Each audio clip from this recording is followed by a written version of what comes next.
ചെല്ലുകയാണ്, രണ്ടുപേരും ചെല്ലുകയാണ്. അല്ലാഹുവിന്റെ റസൂലിന്റെ അടുക്കൽ ചെന്നിട്ട് മുത്തുനബി കൈപിടിച്ച് മുസാഫത്ത് ചെയ്ത് പരിശുദ്ധമായ ഇസ്ലാമിലേക്ക് കടന്നു വരികയാണ്.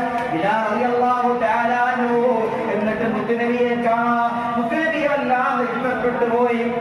മുത്തുനബിയുടെ വിനയാന്വിതമായ സ്വഭാവം, മുത്തുനബിയുടെ നല്ല സംസാരം, മുത്തുനബിയുടെ പരിശുദ്ധമായ നല്ല സ്വഭാവമാണ്, മുത്തുനബിയുടെ നല്ല സൗന്ദര്യമുള്ള മുഖമാണ്, എന്ത് നല്ല മനുഷ്യനാണ്.